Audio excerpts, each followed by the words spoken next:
try that again. I just did a whole rant, but I wasn't actually recording. This is okay. I was doing my morning pages this morning, and I got in touch with some anger that I wasn't aware I had. The anger of losing my job. And I've been saying in my head for the last couple of days, like, without any context, I just have that thought that they stole my job. They stole my job. And that's what they did. They stole my job from me. They stole my compensation. They stole my benefits. They punched me in the face, metaphorically, and made me to be the bad guy. And I think it's taken me until today to allow myself to get angry about that. I'm going to be putting out a video soon showing the faces of the people that have abused me. I'll be showing their names, their faces. I will be saying, here's where they work. I'm going to call them out. I'm naming my oppressors. And there's a part of me that was worried because the thing is, what I'm about to do is the thing that they fired me for. I guess that's the double jeopardy thing. So I'm about to do what they said I did before. I think. But again, they haven't been super clear about why I got fired. They keep changing the terms. They're changing the terms of why I got fired on paper. Which is stupid. But it's just, they feel like they are untouchable. And I keep thinking of Sinead O'Connor's Emperor's New Clothes. Sinead has just passed this week, and her songs have been in my head. They laugh because they know they're untouchable, not because what I said was wrong. They know I'm right, but they feel untouchable. And the reason they feel untouchable is because people out there that see it's happening do nothing. If I had been more famous, or say that differently, if I had been able to get more people to actually do something in the real world, I would not have lost my job. But because there were so many people that loved and cared for me that did absolutely fuck all to help me, I lost my job. So we don't care about feelings. We need actions. We don't need policies. We need people who are willing to actually enact them. People who have the courage of their convictions to do what they need to fucking do. What I did is I realized the employment contract was being broken. I was being harassed. That's not allowed. I was in a unionized environment. It's not allowed. You are not allowed to harass someone because of the color of their skin. You're not allowed to tell all the black people that they have to sit close to the manager's office so they can be observed. That's not allowed. Me calling out that this is not allowed should not get me fired, but it did. And OPSU helped. OPSU stood out of the way and allowed the managers to harass me. And that is why I absolutely 100% had to come forward, because it happened to me. I saw it happen to other people in my office. Again, I was the third black person. Just put it in perspective. There are 39 caseworkers in that office. 39 caseworkers. What percentage of them were black? So when I started, of the 39, one was a visible minority. Am I wrong? Double checking. One was a visible minority. There were two, no, there was one that is Italian, Lebanese. He can pass. The same way that I can pass, apparently, he passed for white. Only one visible minority. I noticed after a while that I kept getting passed over for promotion, and I asked, as all my white colleagues were promoted over me, I said, hey, I see this. Do you see it? Do you guys see this? because I see it, that all the white people getting promoted and all the black people don't. I see it. And as soon as they saw it, they started promoting us all at once, like on the same day. It was like, oops, sorry, we didn't notice this. But I told Christy Volins, when she told me, congratulations, Joe, you've been given your job. I said, this is worse, Christy. What you've just done is worse because you've just proven you could have done it all along, but you didn't until I called you out on your racism. And as soon as I called you out on your racism, then you promoted me. That's not okay. Like at all. Now, I let that go. And Christy Volins, you know I did, because you and I became pretty close. You were a mentor to me, and you treated me like a mentorship. Christy Keith, you talked to me about management, that you thought I was suited to be in management, succession planning. That's what happened. The managers, Christy Volins and Christy Keith, liked and respected me and were training me, preparing me to move into management. But all I had to do was get Rachel fired first. As soon as I did that, then there would be room for me to move into management. Now, that statement is conjecture, 100%. Conjecture. Their intentions are conjecture. Christy Keith told me to my face she hoped I got Rachel fired. And she said, we are all rooting for you, Joe. We want you to keep going and doing what you need to do because this is important. And all I kept thinking, Christy Keith, Christy Volins, you are managers with a responsibility for the safety of the workers in your office. You have a responsibility to provide a safe work environment, and you did not. Because you know what you could have done? Is both of you could have just gone to Rachel and said, stop. You could have done that. You didn't. You're making me do the work. I think some people, and I think my ex-husband was one of these, but I think some people have this assumption that if you have brown skin, you are willing to do a lot of work for free. I'm not working for free. You wanted me to solve the systemic racism in the office of Windsor for free, to use my time and energy to fix the problem that you couldn't because you were too much of a coward. And that is it. You had all of the power to fix it. I didn't have the power to fix it. You did. Christy Keith, Christy Volins, you could have solved this problem. You could have provided a safe work environment, and you didn't. Instead, you pushed it on me.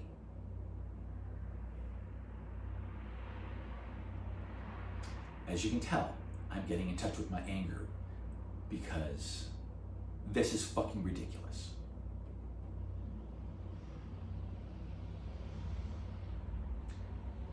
It is very common in the West for certain white women to be triggered easily by black people. This happens so often, we have a name for that type of woman. And every manager in that office is that word. It starts with a K. Now, I don't like using that word, but I'm pointing out that every manager in that office was triggered by black people. Two of them recognized that they were being triggered in about 2020. Two of them realized, oh shoot, look what's happening. And two of them started to do the work to deconstruct their racism. Again, this is long after I've already brought it to their attention that they were passing over black people for promotion. I think it was suddenly after George Floyd was murdered and the training started, then they started saying, oh, you know what? Maybe we have been wrong. Christy Keith, Christy Volins started doing work. But the only work they had to do, say that differently, the only work that they were legally and contractually obligated to do was provide a safe work environment, and they did not. I'm going to talk about 2 Black people that left the office before me. There was a man named Chris Chase. His desk was right in front of Rachel's office.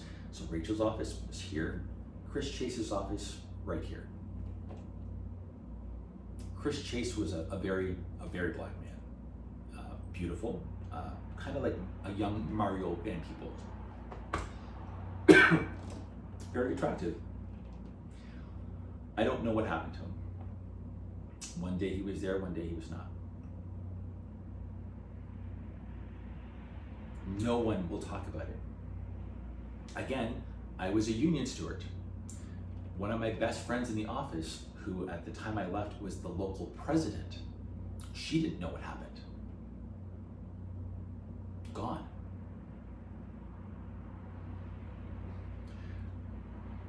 When he left, it allowed opportunity. So after he left, after he vanished, that's when the other 3 Black people, so Chris Chase, Black caseworker, gone. Replaced with 3 Black caseworkers, myself, Corey Vickers, and Victoria York. I'm using these names because it's a matter of public record. These are public officials. And also, silence equals death. I'm done being silent. And I think I'm appropriating that from the AIDS crisis. I remember living through the AIDS crisis, and people were quiet about it. And Black people are quiet about a lot of racism. I know that might shock some white people. Some people might think that all Black people do is talk about race. If Black people called out every single microaggression, they would have no time to do anything else. They have to pick and choose, which again is something that women do. Women, when they're dealing with abusive partners, they have to pick and choose which battles they fight. I had to pick and choose this fight. I mean, I don't have to be doing what I'm doing. I could just move on with my life. But if I do that, if I just move on with my life and then it happens to someone else, and I could have spoken up, no, I can't live with that. So I'm going to speak up. I'm going to say my piece, give everyone else. I will just make my case. And if it finds an audience, it finds an audience. If not, I will have done everything I can do to expose the harm that white supremacy is doing within the province of Ontario. And I'm using these words very clearly because it's white supremacy. If you work for the province of Ontario and you are white, you can do whatever the fuck you want. I have seen people tell managers to fuck off.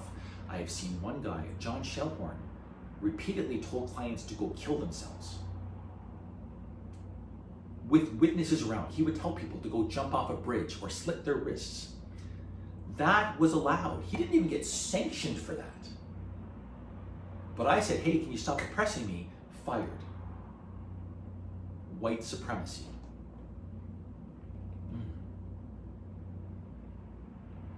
And I feel that, like the whole, oh, you can't say that, Joe. You can't say that.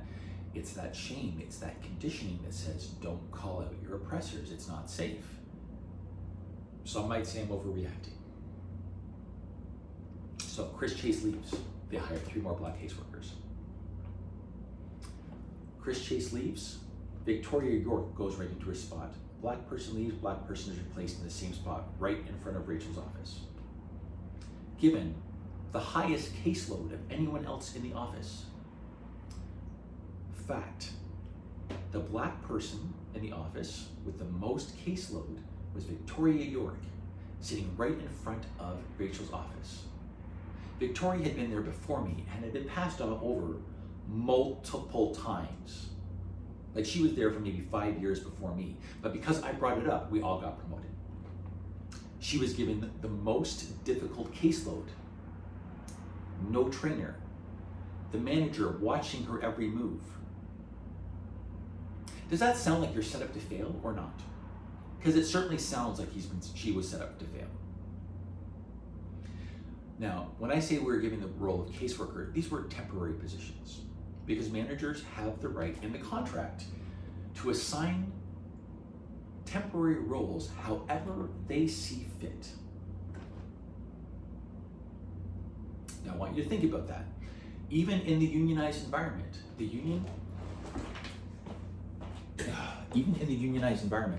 managers still have the contractual right to give jobs to whoever the hell they feel like on a temporary basis, which gives those people extra knowledge, skills, and abilities and extra training so that when the jobs come up, well, they have an advantage because they've had the knowledge, they've had the training.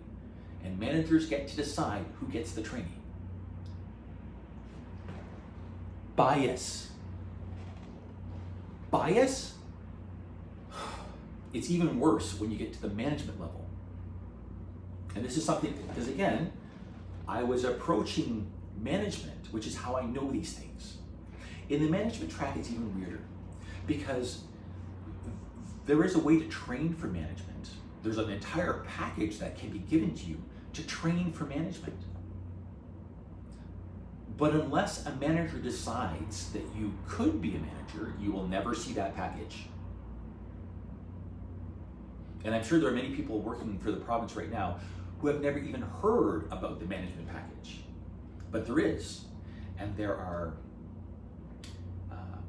one-on-one sessions you can go through. There are mentorship programs that you only hear about if someone at the top decides you are worthy.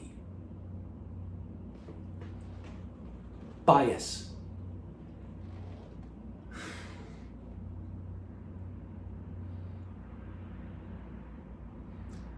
The system is set up in such a way that only the older white people get to decide who gets power.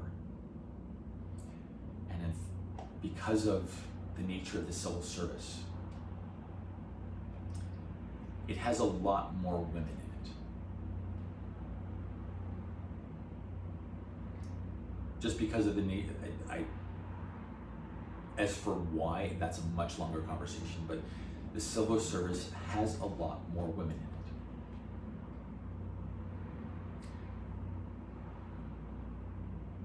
I don't know why I didn't consider this, but we have a term for a white woman that doesn't like black men, or a white woman that is afraid of black people and overacts or overreacts when a black person does something normal. There is a term for a white woman. There is a term for a white woman who overreacts when a black person does something normal.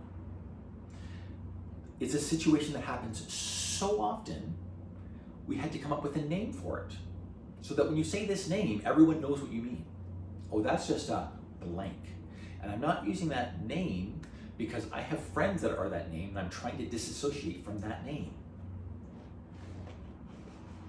I think we should stop calling them that name and call them what they are. Racist.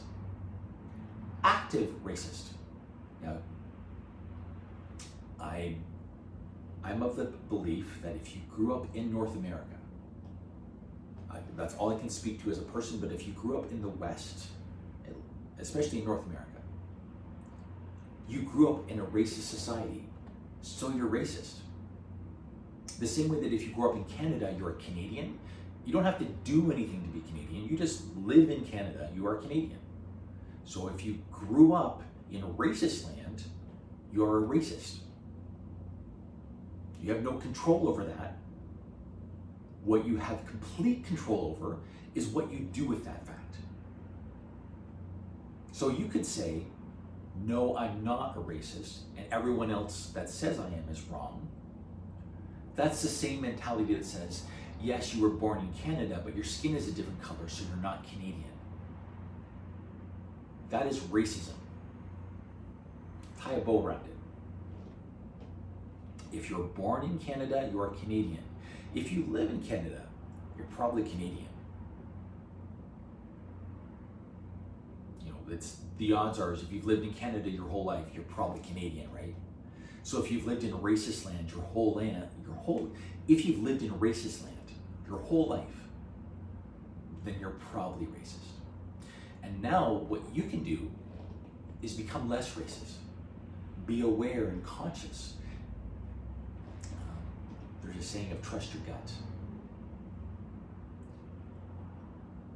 But sometimes you can't trust your gut because sometimes your gut is lying to you. And you have to use your brain to determine if your gut is lying or your brain is lying. Our gut instinct can be based on, our gut is based on instinct, which is based on, in some ways, memory.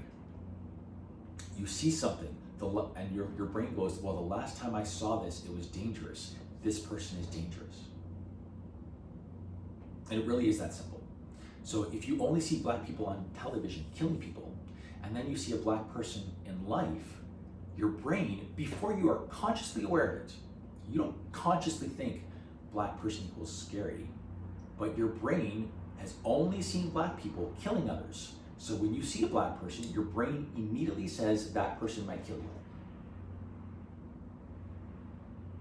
Now, that happens to me too. I have moments where I see a person that is of a darker skin than me, and I immediately have a moment. And I have to take a moment back and say, that is conditioning. I have been conditioned to fear black people because I live in North America. And now that I'm aware of it, maybe I can do something about it.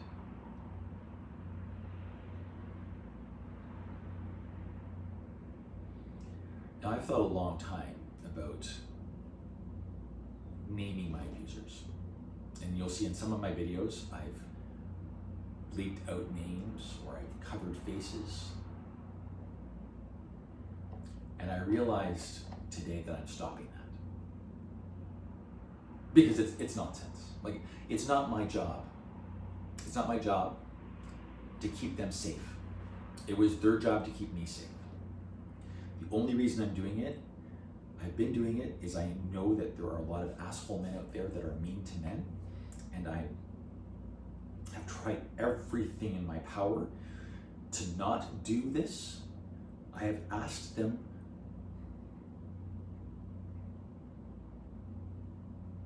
it's not my responsibility to keep them safe.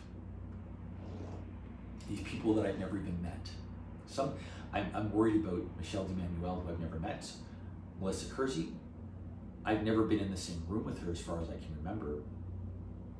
And she's terrified of me. Now, she wasn't terrified of me a couple years ago. A couple years ago, we were good friends. You know, she's the one that wanted me to be involved in the anti-black groups, but whatever. Melissa will tell you that she cares very much about the black issue. She cares so much about it that when she came upon a situation where she could do something, she started firing people. Victoria York no longer works for the province of Ontario. Chris Chase no longer works for the province of Ontario. I no longer work for the province of Ontario. 3 black people out of 39. Of the 39 caseworkers, only black people have disappeared mysteriously. Back up. There was one. There was a woman named Mary who showed up for 3 days once. She transferred in from Toronto into Windsor. She was there for 3 days, or maybe 3 weeks, and then she disappeared. Because that was obvious, because she just I'm not using her last name, but it was very obvious that she just wanted to be transferred down to Windsor so she'd retire, and she has another job now, and everyone knows what happened to her, because through the course of my job, I would talk with Mary sometimes. Everyone knows what happened to her. No one knows what happened with Chris Chase. No one. No one knows what happened with Victoria. Everyone is going to know what happened to me. Because it didn't stop with me. It didn't. Well, that's why I started speaking out. If it had stopped with me, I would have stayed silent. But because I saw it was happening to to 2 other people after me. 2 other ones. Enough is enough. So I'm going to come for you, Rachel Cohen, because everyone is going to see that you are a racist in a position of power and you are actively destroying the lives of Black people because you are racist. That's not allowed. And Christy Vollins, Christy Keith, you have allowed that to happen. I'm calling you out. I really, really tried to be nice. And what happens next? Not on me. It's not Black people's jobs to fix white people's problems for free. You're gonna have to pay.